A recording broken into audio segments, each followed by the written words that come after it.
सखी सहेली। सखी सहेली कार्यक्रम सुनने वाली सभी सखियों और सखाओं को मंदाकिनी जोशी और मंजरी वर्मा का प्यार भरा नमस्कार। और सखी सहेली के मंच पर सभी का स्वागत करते हैं और आपका भी मैम।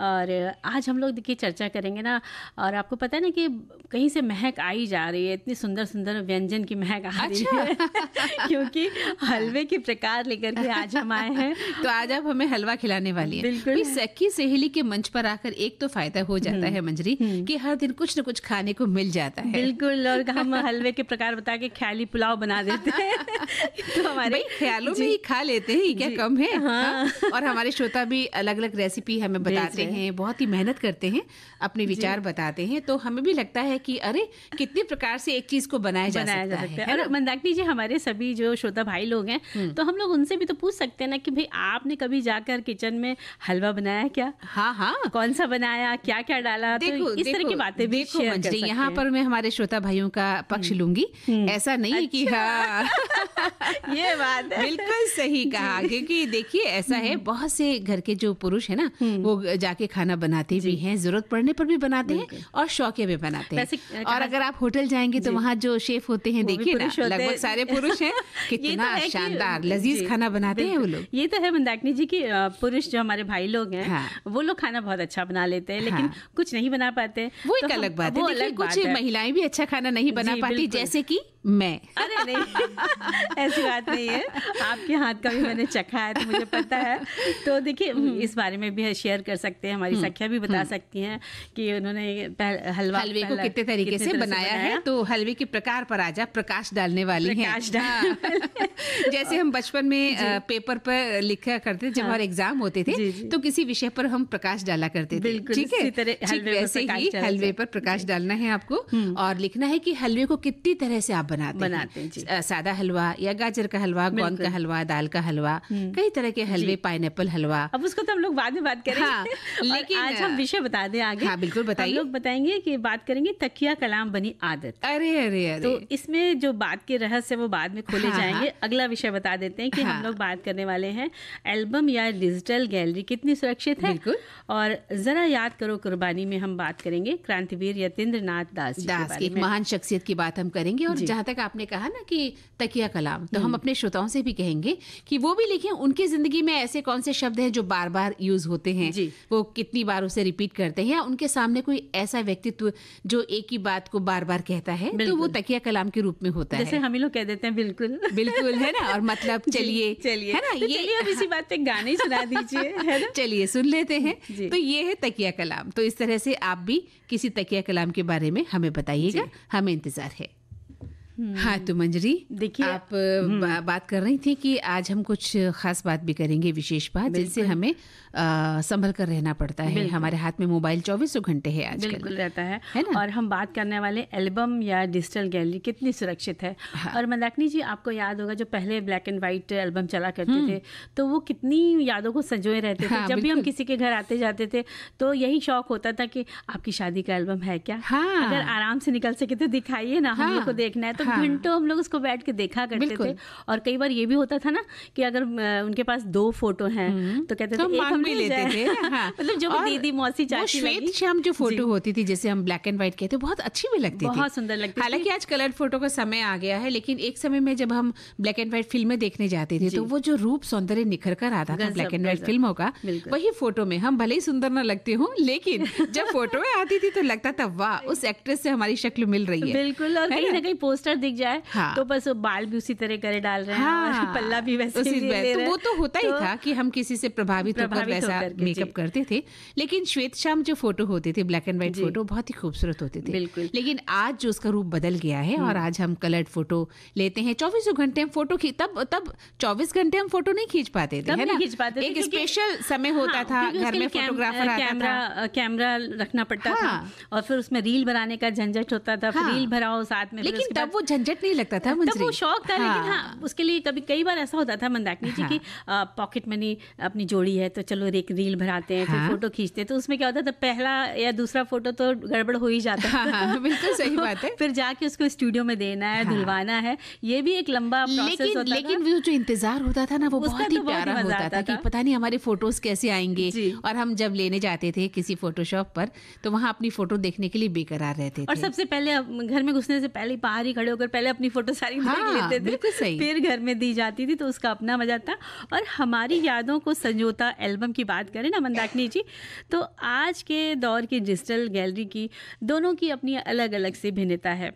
डिजिटल कैमरा जो मोबाइल हाथों में होता है तो सेकंडों में अनगिनत क्लिक्स करके फ़ोटो ले ली जाती है और तुरंत हम उन्हें देखकर खुश भी हो जाते हैं ना। और वहीं कुछ ही पलों में नहीं चाहिए तो डिलीट भी कर देते हैं, और कुछ सोशल मीडिया पर पोस्ट कर सेव भी कर लेते हैं और कुछ गैलरी में सेव कर लेते हैं।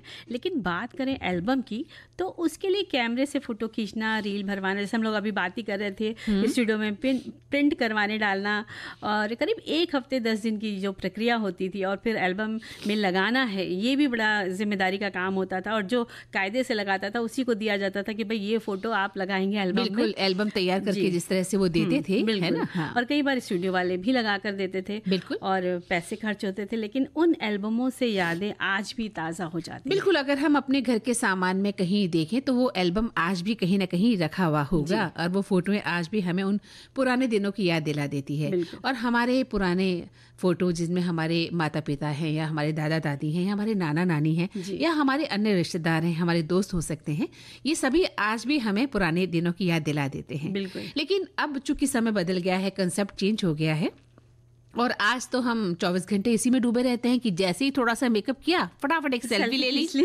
किसी सुंदर स्थान पे गए, सबसे पहले एक सेल्फी ले ली। तो अब तो समय बिल्कुल बदल गया है ना, और हम उसी में डूबे भी रहते हैं, है ना, बिजी रहते हैं। और लेकिन एक बात तो है, वो जो क्रेज पहले होता था वो क्रेज अब नहीं रहा। हमें पता है हमारे हाथ में मोबाइल है, हम कभी भी अपना फोटो खींचते भी और फिर डिलीट भी कर देते। 10 खींचेंगे, उसमें सोचेंगे 2 अच्छी आ गई तो भाई वाह। तो ये जो एक समस्या होती है कि गैलरी जो भर जाती है उसको भी हटाने का एक समस्या होती है।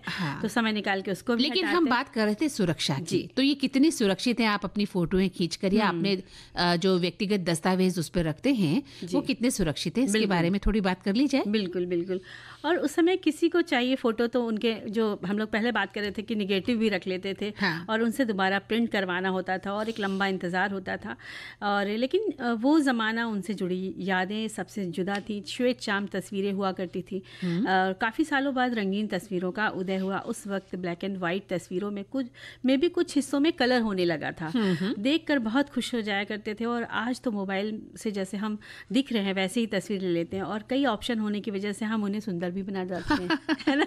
ये भी होता है कि हम जो भी दिख रहे हैं उसकी जगह हमने ब्यूटी मोड ये वो डाल के अपने आप को एकदम हीरोइन बना खूबसूरत बना सुंदर बना पेश करते हैं जी। और इसलिए धोखा भी खा जाते हैं, है ना, होता है ना। जी। और जैसे ब्राइटनेस बढ़ा ली, कंट्रास्ट सही कर लिया, और शार्पनेस कर ली, फेस ठीक कर लिया, काले से गोरे हो गए, और क्यूट बेबी डॉल वाला फेस बना लिया। कई बार अपना डीपी लगा देते हैं, और अब देखने वाला भी जो होता है ना वो भ्रमित हो जाता है कि भाई ये इतनी सुंदर है या नहीं। कई बार ऐसे सवाल भी पूछे जाते हैं तो बड़ी हंसी भी आती है।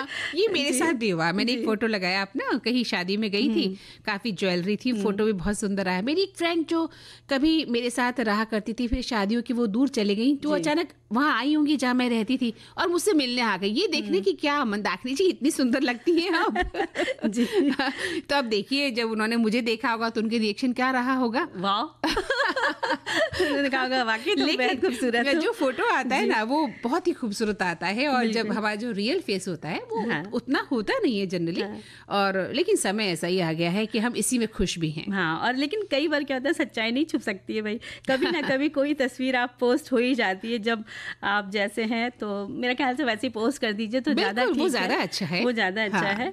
और अब एल्बमों में रखी तस्वीरों की सुरक्षा की बात करते हैं तो कई बार एक ही जगह पर लंबे समय तक रखे रहने से धूल नमी के कारण तस्वीरें जो होती है ना पीली पड़ने लग जाती है, और उनमें हवा के कारण उनके अंदर बबल्स बन जाते हैं, और वहाँ से भी तस्वीरें खराब होने लग जाती हैं। और कुछ दिनों पर उन्हें निकालें, उलट पलट कर देखें। एल्बम से फ़ोटोज़ को बाहर निकाल कर रख दें, खाली एल्बम को धूप में रख दें और 30 मिनट तक रखें, जिससे कि उसकी नमी निकल जाए। बिल्कुल सही कहा आपने। ये तो बात है कि हम एल्बम में जब फोटोज़ रखते हैं तो उन्हें निकाल कर सुरक्षित किया जा सकता है, ठीक है। और फिर क्या करना है, कपड़े से एल्बम को आप दोबारा पोंछ सकते हैं, उसकी नमी को सुखा सकते हैं और एल्बम को कहाँ रखना है उस स्थान को आप चुन सकते हैं। कई लोग अपने पुराने जो बॉक्स हैं उसमें रखते हैं, अलमीराज में रखते हैं, तो उसका भी आपको ध्यान रखना है कि ऐसी जगह रखें जहां दबाव न पड़े और ऐसी अलमारी में रखें जहां पर वो थोड़ा सा उसको ठंडक मिलती रहे। बिल्कुल। और सूखापन बना रहे। साड़ियों की तह में भी आप उनको रख सकते हैं। रख सकते हैं।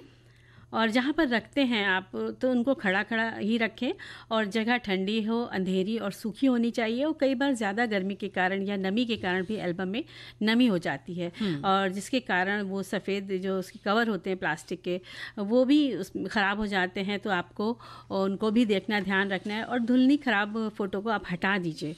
और ब्लैक एंड वाइट तस्वीरों के एल्बम में एक बटर पेपर लगा होता है जो फोटो को खराब होने से रोकता है। बिल्कुल सही कहा, बिल्कुल। और वो ध्यान से पलटे जिससे वो फटे ना। कई बार फट जाता है तो आप भाई उसको एक ला करके बटर पेपर नया उसमें लगा सकते हैं।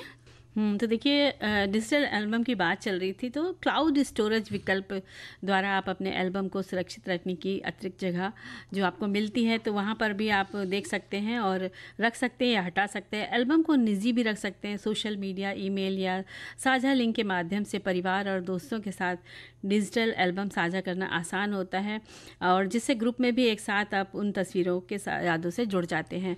और आप अपनी गैलरी में अलग अलग फोल्डर बना करके एक इवेंट्स के भी फोटोज रख सकते हैं जिससे देखने में आपको आसानी हो। किस तरह से हम जैसे बाहर जाते हैं, शादी विवाह में जाते हैं, किसी फंक्शन में जाते हैं, तो खूब सारी फोटो हम खींचते हैं। बिल्कुल। और हमारी जो गैलरी है वो भर जाती है, तो उसको कैसे हम बचा के रखें? उसके लिए अपना फोल्डर बना लेना, उसमें रख लेना है।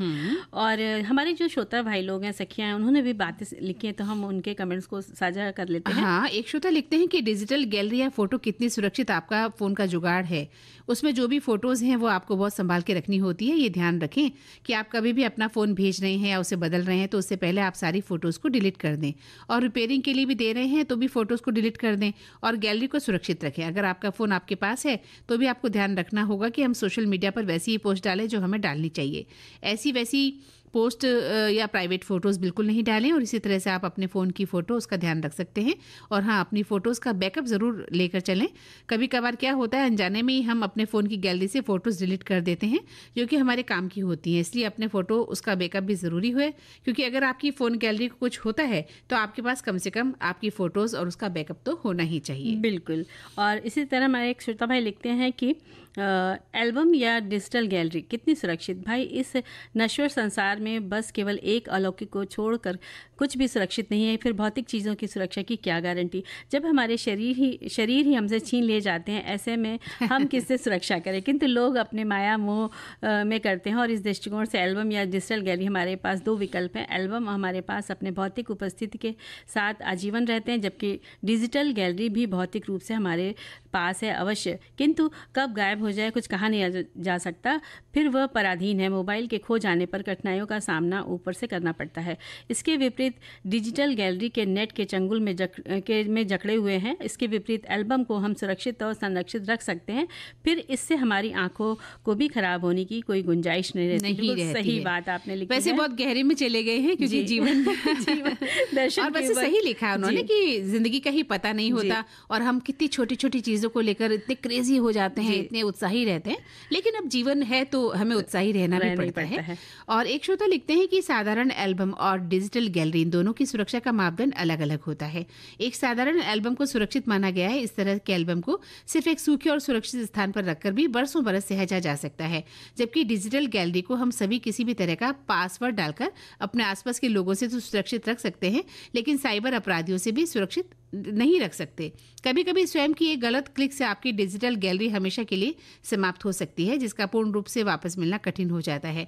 वहीं आपका भौतिक एल्बम आपकी लापरवाही से खराब तो हो सकता है, पर उसका अस्तित्व बचा रहता है। मेरी शादी 1993 में हुई थी। उस समय लग्न से लेकर विदाई तक के सभी कार्यक्रमों की फोटो का एकमात्र एल्बम 1700 रुपए में बन गया था, जो आज भी पूरी तरह से सुरक्षित है। क्या बात है। और देखिए, एक लिखते हैं कि एल्बम या डिजिटल फोटो कितनी सुरक्षित। हमारी फोटो अगर गूगल और हमारी अपनी फ़ोन की गैलरी में है और लॉक सिस्टम से लॉक हैं तो वो सुरक्षित हैं। बहुत सारे लुभावने ऐप भी आज आते हैं जो भी फ्री में जगह देते हैं, यहीं पर हम फंस जाते हैं और हमारे फ़ोटो वायरल हो जाते हैं, जिसके लिए हमें सतर्कता की आवश्यकता है। बिल्कुल सही बात आपने लिखी है। इसी तरह एक और लिखते हैं, गूगल फ़ोटोज़ पब्लिक वेब के कनेक्ट नहीं है, इसीलिए वे आपके अकाउंट में सुरक्षित हैं। जैसे कि आप गूगल पर जो कुछ भी स्टोर कर रहे हैं, उदाहरण के लिए जीमेल, गूगल इस बारे में कोई जानकारी नहीं देता है, लेकिन यदि आप कुछ तस्वीरें साझा करते हैं तो उन्हें सामान्य इमेज फाइल्स के रूप में डाउनलोड कर सकते हैं, इसलिए सावधान रहें। बिल्कुल सही कहा इन्होंने। और एक व्यक्ति लिखते हैं हमारे श्रोता कि जो व्यक्तिगत डेटा है उनके विचारों और उनके जीवन जीने के तरीके के बारे में कुछ बताता है, इसलिए उनका इस्तेमाल आसानी से उन्हें नुकसान पहुंचाने के लिए किया जा सकता है। इसलिए ध्यान रखें कि किस तरह से हम अपने डेटा की सुरक्षा कर सकते हैं। संदेश हमारे पास है, वो हम पढ़ लेते हैं। डिजिटल ज़माना है, तर्जनी की एक छुअन से फ़ोटो क्लिक हो जा रहे हैं और फ़ोटो ख़त्म भी हो जा रहे हैं। हर पल में इतने फ़ोटो हो जा रहे हैं कि सबको एल्बम बनाना संभव नहीं है, पर कुछ विशेष अवसरों का फ़ोटो निकाल कर मैं तो बनवा लेती हूँ और उसे एल्बम में या फ्रेम करवा कर रख लेती हूँ। बिल्कुल आपने सही किया, हम लोग सोचते रह जाते हैं। और एक हमारी सखी लिखती है कि हम जब अपनी सहेलियों की शादी में जाया करते थे तो बहुत खूबसूरत एल्बम बनवाया करते थे। मुख्य पृष्ठ पर उन दोनों के नाम लिखवाते थे और बालक और बालिका का, और अपना नाम लिखवाते थे, और किसी अच्छे आर्टिस्ट से जितने की एल्बम नहीं आती थी उससे ज़्यादा खर्चा मुझ पर कर दिया जाता था और सबको वो बहुत पसंद आई और अभी याद करते हैं हम उस एल्बम को देखकर। और एक ने लिखा है कि आज हमारे पिताजी की पुण्यतिथि है, हमारे मैके के फ़ोन के ग्रुप में सुबह से ही सब उनको याद कर रहे हैं। मैं अपने एक पुराने एल्बम से पिताजी के साथ बचपन में भाई बहन के साथ कई फ़ोटो अपने कैमरे में खींचकर ग्रुप में डाल दी है। इससे बहुत सी पुरानी यादें ताज़ा हो गई। बिल्कुल सही बात है, बिल्कुल सही कहा। और एक बात और है मंजरी की, कई बार मुझे याद आ रहा है कि हम गिफ्ट में भी एल्बम दिया करते थे, है ना? उस समय शादियों में गिफ्ट में भी बड़ा सारा एल्बम लाके उसको दिया करते थे। और देखिए एक हमारी एक और लिख रही है सखी कि मुझे पहले वाला एल्बम बहुत ज़्यादा पसंद है। इस डिजिटल एल्बम में तो ये प्रॉब्लम है कि अगर मोबाइल में कुछ और प्रॉब्लम हुआ तो सारी फ़ोटोज़ गायब, पर एल्बम बार बार देखने में जो मज़ा आता है वो डिजिटल एल्बम में नहीं। वैसे मुझे फोटोग्राफी का बहुत शौक है। इस तरह से लिखी है। और एक और पढ़ लेते हैं, लिखती है कि डिजिटल में सबसे बड़े फ़ायदे हैं, कहीं भी हो तो तुरंत देख सकते हैं। एल्बम के लिए तो आपको समय चाहिए और उसे रखने के लिए सुरक्षित जगह यानी नमी से बचा कर रखें। दोनों के अपने फ़ायदे हैं, देखिए। बिल्कुल सही है। और ये पुराने ज़माने की बात है जब ऐसा हुआ करता था। आज समय बदल गया है, तकनीक बदल गई है, साइंस बदल गई है, तो हम अपनी तकनीक से गीत सुन लें। गीत कैसे सुन लेंगे? अब तो हम अगले टॉपिक की तरफ जाएंगे। तो मंजरी, अब जरा याद करो कुर्बानी में आज हम किन की बात करने वाले हैं? आज हम बात करने वाले हैं क्रांतिवीर यतीन्द्र नाथ दास जी के बारे में। अपनी मातृभूमि को आज़ाद देखने की ललक जिनके हृदय में जाग उठे, उसे फिर देश के प्रति कुर्बान होने से कोई नहीं रोक सकता। ऐसा ही स्वप्न जिन्होंने देखना शुरू किया था वे हैं क्रांतिवीर यतीन्द्र नाथ दास, जिन्हें जतिन दास के नाम से भी जाना जाता था। कोलकाता की धरती पर 27 अक्टूबर सन 1904 को आपका जन्म हुआ। जब वे मात्र 9 वर्ष की उम्र में थे तो आपकी माता का साया उनके सर से उठ गया। तब अब सारा लालन पालन का जो भार था उनके पिता पर आ गया और पिताजी ने उनका लालन पालन बहुत ही अच्छे ढंग से किया। बिल्कुल, वो दौर ऐसा था मंजरी की चारों तरफ आज़ादी की अलख जो है जग रही थी और पढ़ाई के दौरान उनके सामने गांधी जी का असहयोग आंदोलन भी शुरू हुआ। तो अब युवा जो यतीन्द्र नाथ थे ना, वो अपनी पूरी हिम्मत के साथ इस आंदोलन से जुड़ गए और काफ़ी लोगों को ब्रिटिश हुकूमत जेल में पकड़कर डाल रही थी। तो यतीन्द्र नाथ दास को भी जेल जाना पड़ा ऐसी स्थिति में। लेकिन जैसे ही आंदोलन की गति धीमी हुई, अंग्रेजों ने शेष क्रांतिकारियों के संग उनको भी रिहा कर दिया था। उनका स्वप्न साकार होते होते टूटने की स्थिति में आ गया, क्योंकि वे तो मातृभूमि की स्वतंत्रता की बाट जो रहे थे। आंखों में सपना पल रहा था। शायद उस वक्त सभी क्रांतिवीरों की ऐसी ही मनस्थिति रही होगी, क्योंकि आंदोलन को वापस ले लिया गया था। सभी में दुख व्याप्त हो गया था। स्वाभाविक सी बात है कि खुली फिजाओं में स्वतंत्रता से सांस लेना किसे नहीं अच्छा लगता। जब अपनी मातृभूमि की बात हो, अंग्रेज सरकार ने एक बार फिर यतीन्द्र जी को राजनीतिक गतिविधियों में शामिल होने के लिए गिरफ्तार कर लिया था। जब वे सन 1925 में यतीन्द्र कोलकाता के बंगवासी कॉलेज में बीए की पढ़ाई कर रहे थे, उस समय उन्हें पकड़ लिया था। बिल्कुल, जेल में डाल दिया था उन्हें और वहाँ उन्होंने देखा कि राजनीतिक कैदियों के साथ बहुत बुरा बर्ताव किया जाता है और उसके विरोध में उन्होंने भूख हड़ताल का भी सहारा लिया था। तो भूख हड़ताल 20 दिनों तक चली और जेल अधीक्षक ने उनसे माफ़ी मांगी और उन्हें जेल से रिहा भी कर दिया था। जी, और उसके बाद उनकी मुलाकात क्रांतिकारी और क्रांतिकारियों के शिक्षक सचिंद्र सान्याल जी से हुई।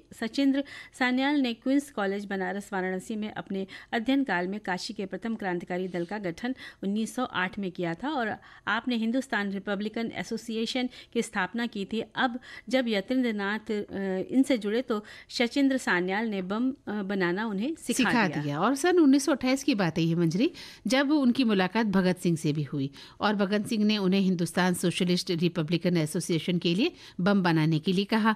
तो 14 जून 1929 को उन्हें क्रांतिकारी गतिविधियों के लिए फिर से गिरफ्तार कर लिया गया था और इस बार उन्हें लाहौर के केंद्रीय जेल में भी डाला गया और लाहौर षड्यंत्र मामले में पूरक अभियोग भी उन पर चलाया गया था। और इस बार लाहौर जेल में भी अन्य क्रांतिकारियों के साथ आमरण अनशन शुरू कर दिया। उनकी मांग थी कि जैसे सुविधाएं यूरोपीय राजनीतिक कैदियों को मिलती है वैसे ही हम भारतीय कैदियों को क्यों नहीं मिली। बिल्कुल, जेल में कैदियों की दशा सही नहीं थी। पहनने के अस्वच्छ वस्त्र, भोजन भी अच्छा नहीं मिलता था, पढ़ने को अखबार नहीं था और ना ही कलम कागज लिखने को मिलता था। इसके खिलाफ भूख हड़ताल जब हुई तो सारी चर्चा फैलने लगी। जेल अधिकारियों ने हड़ताल तोड़वाने की बहुत कोशिश की। रबड़ की नली से दूध डाला जाता जिससे फेफड़ों में दूध चला गया और यानी कुल मिलाकर उनको यातनाएं दी जाने लगी। बिल्कुल सही कहा। और उसके चलते क्या हुआ कि 13 सितंबर सन 1929 की बात है ये, जब उन्होंने अंतिम सांस ली और उस वक्त भूख हड़ताल का उनका 63वां दिन था। तो उनकी मृत्यु का जैसे ही समाचार लोगों को मिला तो लोग सड़कों पर उतर आए और उनकी लोकप्रियता का अंदाज़ा तो इसी बात से हम लगा सकते हैं कि सड़क लोगों से पट गई थी। उनकी एक झलक पाने के लिए लोग बेताब हो गए थे जबकि वो दुनिया से विदा हो गई थी। हाँ। और लगभग 5 लाख लोगों ने उनके अंतिम संस्कार में भाग लिया था। अंग्रेजों ने किसी भी राजनीतिक कैदी का शव उनके परिजनों को सौंपने से इनकार कर दिया था। इसलिए भगत सिंह, राजगुरु और सुखदेव के शवों का सतलुज के तट पर आधी रात को गुप्त रूप से अंतिम संस्कार किया गया था। और यतीन्द्र दास की अंतिम यात्रा में लाहौर से लेकर कलकत्ते तक लोग श्रद्धांजलि देने आए थे। बिल्कुल। और उनके अंतिम दर्शन के लिए कानपुर रेलवे स्टेशन पर जवाहरलाल नेहरू और गणेश शंकर विद्यार्थी के नेतृत्व में लाखों लोग उमड़ पड़े थे। और हावड़ा रेलवे स्टेशन की अगर हम बात करें तो सुभाष चंद्र बोस के नेतृत्व में लगभग 50,000 लोगों ने वहां श्रद्धांजलि भी दी थी। तो ऐसी शख्सियत थी ये जिन्होंने अपने देश के लिए कितना कुछ किया और आज हम आज़ादी की उसी हवा में सांस ले रहे हैं।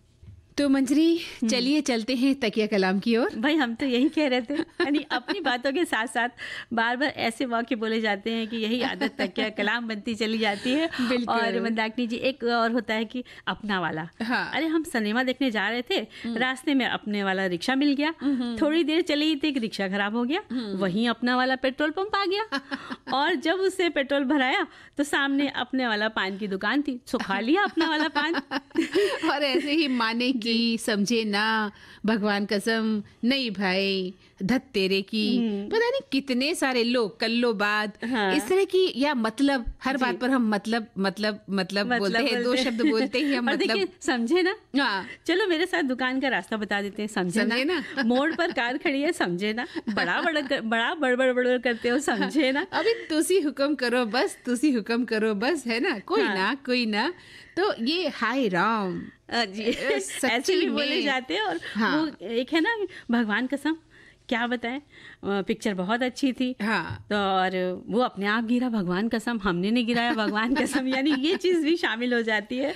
और कई बार होता है कि बोलते हैं लो कर लो बात। हाँ। इतने प्यार से न्योता दिया, काहे ना आओगे, लो कर लो बात और आप ना कर रहे हो। हाँ। और हम क्या बेगाने, लो कर लो बात। ऐसे भी कोई करता है, लो कर लो बात। इस तरह के तकिया कलाम बहुत बिल्कुल सही कहा आपने। ऐसे बहुत सारे लोग हैं और देखिए फिल्मों में भी इसका प्रयोग बहुत बार हुआ है। बहुत सारे खलनायक, बहुत सारे कॉमेडियन इस तरह के तकिया कलाम के साथ जब आते हैं ना तो फिल्मों में एक हंसी की लहर हॉल में, जब खुश हुआ है ना। तो इस तरह की चीजें मन को लुभाती भी हैं। और हालांकि किसी की हंसी उड़ाना हमारा मकसद नहीं है। एक बात की बात है कि तकिया कलाम हमारी जिंदगी से जुड़ा हुआ होता है। आप और हमारी जिंदगी में कुछ ना कुछ ऐसा जुड़ा हुआ है मंजरी जो दूसरा ही पकड़ सकता है। और एक तो बड़ा संदेश में, मतलब सभी ने संदेश में तकिया कलाम के बारे में लिखा है। तो एक लिखते हैं कि बताते हैं कहाँ गया, इतना अच्छा है कि लिखते हैं कि आज की बुंदेली तकिया कलाम हो। हाँ। एक दिन की बात है, हमारे यहाँ भीमकुंड देखने के लिए आए एक मित्र, उनको पता नहीं था। उन्होंने मेरा गांव में पूछा कि वो भीमकुंड कहाँ पर है। आपको पता वो बोला हाउ, अब इनकी समझ में नहीं आया कि हाउ का मतलब क्या है। हाँ। फिर आगे बढ़े, फिर कि भाई भीमकुंड कहाँ से जाते हैं, पता है वो बोला हाउ। हाँ। ये फिर चक्कर में आखिर हुआ हाउ क्या, फिर अचानक मैं मिल गया, हमसे पूछा आपको पता है ना, मैंने कहा हाँ, तो बोले अभी तक तो सभी हाउ हाउ कर रहे थे, आप पढ़े ही लिखे कहा मिले है मुझ पर पढ़े लिख रहे हैं। मैंने कहा हाउ यानी कि, और ये जो हाउ है ना, हाँ। तो एक अपनी मेरी बीच में आदत पड़ गई थी, जब मायके में शादी से पहले थी तो कुछ भी मम्मी कहती कि मैं कहती थी हाउ हाउ, तो मम्मी कहती थी शादी होगी कहीं जाओगी तो ससुराल में अच्छा नहीं लगेगा हाउ कहा जाए। अब जब मैं विदा होके आई चौथी के बाद, तो मम्मी ने पूछा कि वहाँ कोई हाउ कहता, मैंने कहा वहाँ तो सभी हाउ हाउ कहते। तो आपका तकिया कलाम भी काम का रह गया है ना। कर गया। एक श्रोता लिख रही है कि कोई भी बात बोलने से पहले पता है बोलने की मुझे आदत है। अपने भाई के सामने मैं जब भी पता है बोलती हूँ तो वो बोलता है नहीं पता, पता रहता तो तुझे क्यों बताता या तुझसे क्यों पूछता। तो ये मेरा तकिया कलाम है कि मुझे पता है या पता है आपको। अपन हर बात पे कहते हैं पता है, पता है ना। एक श्रोता लिख रहे हैं कि मेरे परिवार में एक वरिष्ठ सदस्य हैं, हर बात में माने की लगाते हैं, जबकि लोग उनके मुंह पर उनका मजाक उड़ा भी देते हैं, लेकिन बेचारी अपने आदत से लाचार हैं। कहती हैं कि नहीं भी बोलना चाहते तो मुंह से निकल आता है। एक लाइन में वो 3 बार तो माने की बोलती हैं। सब कहते हैं कि हमने तो इतना कोई गणित में भी माने की नहीं पढ़ा जितना आपसे बहुत दफा सुन लिया है माने की। जी, तो इस तरह की बहुत सारी बातें होती हैं, और सच्ची में हाँ, सच्ची और में ऐसे बोलते हैं सच्ची में, और जाहिर सी बात है। हाँ। हम तो कह रहे थे जाहिर सी बात है, वो आएंगे क्या, जाहिर सी जाहिर बात है, नहीं आएंगे तो ठहरेंगे कहाँ, जाहिर सी बात है, मतलब इस तरह से बोलेंगे। और एक्चुअली भी बहुत लोग बोलते हैं कि एक्चुअली में वो ऐसा होगा, एक्चुअली में वो बुरा मान गए तो, एक्चुअली में तुम सुनते ही नहीं हो, मतलब ऐसे हम उसको एक गीत की तरह गा देते हैं और हमें खुद ही पता नहीं चलता। और दम लेने की फुर्सत नहीं, ये भी महिलाएं अक्सर कहती हैं, काम कितना भी कर लो लेकिन दम लेने की फुर्सत ही ना है। और कोई कहेगा भाई शादी में तो आओगी ना, अरे यार दम लेने की फुर्सत ही नहीं है, मतलब वो आपको इनवाइट करें लेकिन दम लेने की फुर्सत नहीं, लेकिन हम लोग को एक गीत सुनाने की तो फुर्सत है ना। हाँ बिल्कुल, गीत सुनाने की फुर्सत है, लेकिन मैं चाहती हूँ एक श्रोता का और हम वो ले लें। क्या लिखते हैं, वो लिखते हैं कि आज का जो विषय है वो बहुत ही अच्छा है, तकिया कलाम। हमारे देश में यदि सबसे ज्यादा पॉपुलर तकिया कलाम हुआ तो शायद मतलब, बिल्कुल सही कहा, मतलब जो है तकिया कलाम सबसे ज्यादा होगा। मैं स्वयं भी बात बात पर मतलब ऐसा होगा, मतलब वैसा होगा कहने का मतलब ये नहीं है, मतलब मैं ये कह रहा था, मतलब मैं आपको बताना चाहता हूँ, मतलब आप समझ नहीं रहे हैं मतलब आप हमें गाना भी नहीं सुना रही, मंदाकिनी जी। गजब है कि बिल्कुल इन्होंने सही लिखा है, सही लिखा है, क्योंकि हम बात बात पर मतलब बोलते भी हैं मंजरी। तो जब कहते हैं कि मैंने औरों के मुंह से सुना कि फला बात बात पर हमेशा मतलब बोलता है, तब मैंने अपनी इस बात पर गौर किया, और तब हमें लगता है कि हम कैसे लगते होंगे ना। नहीं, लेकिन उसका भी अपना ही मजा है, क्योंकि भाई ये सब शब्द तो आते ही रहते हैं बोल। देखिए, हलवे की बात चली तो हमारे एक सखा साथी लिखते हैं कि ठंड में गाजर का हलवा खाते हुए अब धीरे धीरे लौकी और मूंग के दाल का हलवा की तरफ एक एक कदम बढ़ते जा रहे हैं। मुझे भी लगता है बढ़ा लेना चाहिए बिल्कुल, बिल्कुल। और हर मौसम हर प्रांत में अलग तरह के हलवे बनाए जाते हैं। गाजर, मटर, लौकी, शकरकंद, आलू, मूंग दाल, मूंगफली, आटा, बेसन, सिंघाड़े, पाइनएप्पल जैसा हलवा, चने की दाल का हलवा, दूध का, चुकंदर का, ब्रेड का हलवा, मकई का हलवा। क्या बात है, इतने सारे हलवे हैं कि बस आप सोचिए मत। मुझे लगता है किचन में ही बनाना पड़ेगा आपके लिए। और रतालू का हलवा भी खाया जाता है, पसंद किया जाता है। खजूर का, कच्चे नारियल का, मेवे का, अनानास का हलवा, मतलब हलवे की इतनी वैरायटी की आप सोच नहीं सकते। पेठे और कद्दू जो काशी फल है उसका भी हलवा पसंद किया जाता है, और हरी मटर का हलवा क्या वो भी लोग पसंद करते हैं। यानी मंजरी, मतलब कि आप मुझे आज हलवा खिलाने ही वाली हैं। आज मौका मिला नहीं तो मैं मटर का हलवा बना के लाती। तो हमारे श्रोता लिख रहे हैं कि हलवे कई तरह के होते हैं। हलवे को सूजी, आटे से, दाल से, गाजर से, लौकी से, आलू, बादाम, काजू, गुड़, सिंघाड़े सभी के आटे से बनाया जाता है। हलवे को शीरा, प्रसाद, रवा, केसरी वगैरह भी कहा जाता है। तो सूजी का हलवा है आटे का, मूंग दाल का, गाजर का, दूधी हलवा, चना दाल हलवा, सत्यनारायण हलवा, काजू, लौकी, आलू हलवा, ये सभी हैं। सूजी या आटे को घी में भूनें, दूध में उबालें, चीनी मिलाएं, सूखे मेवे या मेवों में सजाएं। हलवा भारतीय संस्कृति में बहुत महत्वपूर्ण माना जाता है। जाता है और इसे त्योहारों, समारोह और खास मौकों पर भी खाया जाता है। क्या बात है। और लिखते हैं कि हलवा कई प्रकार से बन जाता है। हमारे तो हलवा हर छोटे बड़े आयोजन में बनना तय है। गांव में तो कुछ भी खेती बाड़ी का काम करना हो तो अपने घर की कनक यानी छोटे गेहूं के आटे का हलवा देसी घी में गुड़ डाल के और कुछ मेवे डाल के बनाया जाता है। दिन भर की काम की थकान और से शाम को ये हलवा खाकर सारी थकान उतर जाती है। बिल्कुल हम लोग को भी जाके हलवा बनाना ही पड़ेगा। जी। और एक श्रोता लिखते हैं कि हलवा को मराठी में शीरा कहते हैं। गेहूं की आटे का, सूजी का, मूंग दाल का, सबसे प्यारा गाजर का हलवा सभी का मनपसंद। हलवा असली देसी घी में बनाएं, दूध डालकर पकाएं, गुड़ शक्कर में मिठास दें तो बहुत खूब। उसमें इलायची, केसर, जायफल डालें तो खुशबूदार और काजू बादाम पिस्ता भी सजा लें तो सेहत के लिए पौष्टिक हलवा बन जाता है। कल ही मैंने नर्मदा जयंती के दिन कढ़ाई यानी लोहे की कढ़ाई में आटे का हलवा प्रसाद के लिए बनाया था, जो नर्मदा मैया की कृपा से स्वादिष्ट बना। सभी को परोसने में बड़ी संतुष्टि भी मिल गई थी। और एक लिखते हैं हलवे के कई प्रकार होते हैं। सबसे पहले तो पंजाब के कारक प्रसाद कहलाने वाला आटे का हलवा, जिसकी रेसिपी मैं आज आपके साथ शेयर करूंगी। पपीते का हलवा, कुमरा का हलवा, सूजी का हलवा, लौकी का हलवा कर प्रसाद बनाने के लिए सबसे पहले एक कटोरी में घी ले लें। एक कटोरी से हल्का सा एक कटोरी आटा ले लें और फिर एक कटोरी चीनी ले लें और घी को अच्छे से मतलब पका लें और एक कटोरी पानी उसमें डालना है और 2 कटोरी पानी लेकर चीनी को उसमें मिलाकर उसमें डालना जाता है। मतलब उन्होंने घी में भूनना है आटे को और ये सारी चीज़ें डाल करके आपको पका लेना है और चीनी की चाशनी बना करके उसमें डालनी है। उसमें घी जो भुना जाएगा मिश्रण, तो इस तरह बना करके वहाँ पर हलवा बनाया जाता है। ये लिखते हैं हलवा कई प्रकार से बन जाता है। हमारे यहाँ तो हलवा हर छोटे बड़े आयोजन में बनना तय है। गाँव में तो कुछ भी खेती बाड़ी का काम करना हो तो अपने घर में कनक के आटे का हलवा देसी घी में गुड़ डाल के और कुछ मेवे डाल के बनाया जाता है और दिन भर काम की थकान से हलवा खाने से थकान भी उड़ जाती है। क्या बात है, क्या बात है। और एक लिखते हैं भाई हलवा तो जितने प्रकार का बना है उतने प्रकार का ही हो जाए। फिर मौसम के अनुसार कई प्रकारों की गणना कठिन हुए। फलाहार से लेकर विभिन्न अनाज से ये बनाए जाते हैं। हाँ, जो रुचिकर हुआ उसे बना लें। फिर चाहे वो कद्दू का हो, सिंघाड़े का हो, गेहूं के आटे का हो या मक्के का, मन मर्जी है, आप जैसा चाहे वैसा बनाए। मीठा ही नहीं, अभी तो कच्चे आम के खट्टे मीठे भी हलवे बन जाते हैं। तो क्यों ना मंदाकिनी जी हरी मटर का हलवा बता देते हैं। बताइए। बिल्कुल। तो इसके लिए सामग्री लेनी है ताजे छिले मटर 1 बाउल, इनको आपको दरदरा पीस लेना है। चीनी 1 कप, दूध आधा कप, मेवे कुछ ले लीजिए और इलायची पाउडर, मलाई इसमें आधा कप लगेगी। अब इसकी विधि है कि गैस पर कढ़ाई में 3 बड़े चम्मच देशी घी डालें। धीमी आंच पर पिसी मटर इसमें डाल करके भूनें जब तक उसका कच्चापन चला ना जाए, इतना भूनें।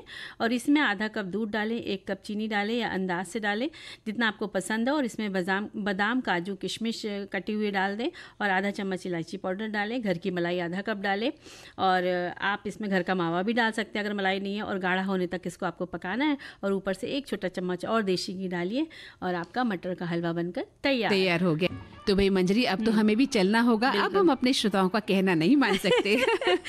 उनसे ये कहेंगे अगली बार मिलेंगे कुछ नई चीजों के साथ, नई गप्पों के साथ, बातों के साथ। बिल्कुल। तब तक के लिए मंदाकिनी जोशी और मंजरी वर्मा का नमस्कार।